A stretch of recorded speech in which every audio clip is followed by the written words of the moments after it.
Ciao a tutti amici e bentornati sul canale. In questo video vedremo come creare un tavolino caffè utilizzando una radice di ulivo e un po' di resina epossidica. Questa sarà la terza parte di questa serie di video che farò per non allungarmi troppo. Ora, prima di miscelare la resina vi ricordo di usare i guanti in latice e la maschera protettiva e, se possibile, creare un ambiente ventilato.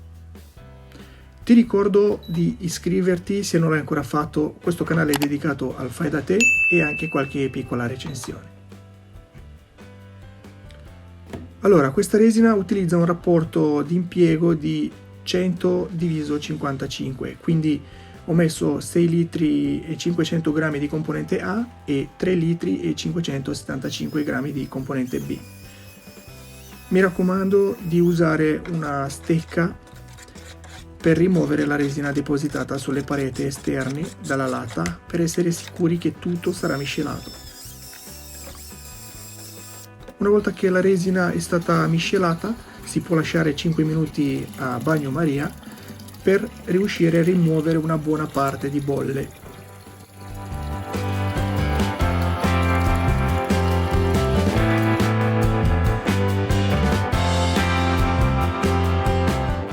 Dopo ho messo il colorante nero creato appositamente per la resina .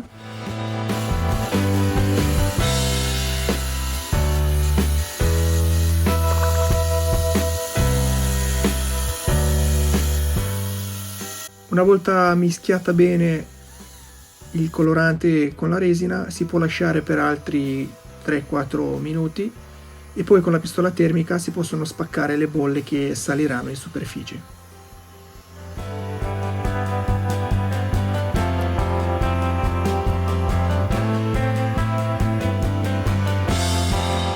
Questa piccola paletta ci aiuta a evitare che altre bolle si creeranno nel momento in cui sarà versata.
Siccome 10 litri non mi sono bastati, ho rifatto altri 3 litri e questa volta ancora più scura di prima, se notate. E ora cerco di riempire tutte le fessure e tutti i buchi che questa radice ne ha.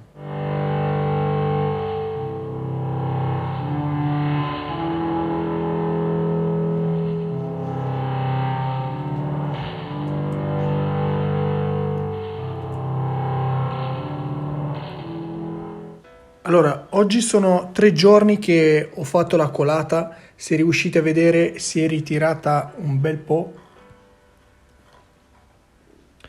Aspetteremo 3 giorni e poi andremo a farla tutta allo stesso spessore. Vi ricordate che nel primo video ero andato per farla tutta ad uno stesso spessore perché la radice non era tutta identica, ma nel momento di metterla sulla pedana mi è scivolata cadendo a terra, si è aperta in 4 pezzi.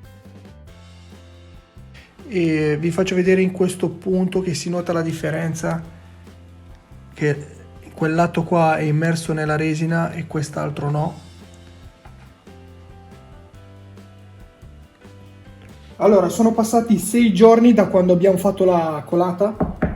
La nostra resina si è asciugata, si è indurita per bene e ora dovrò cominciare a scartare tutto lo stampo e portarla a farla levigare. Allora, devo consigliarvi di non comprare questa regia a bordura in plastica flessibile, perché in 6 giorni, il tempo di maturare la resina, ho visto che si è deformata molto, costringendomi di carteggiare abbastanza per riuscire a darle di nuovo una forma perfettamente rotonda.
Allora vuol dire che lo spray distaccante ha funzionato molto bene, perché già con 2 colpi sono riuscito a staccarlo.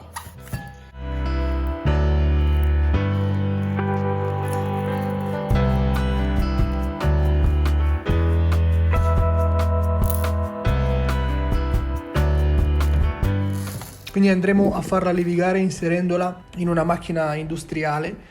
E purtroppo il video aggiornamento nella creazione di questo bellissimo tavolo in resina finisce qui. Prossima settimana sicuramente riuscirò a finalizzare il tutto.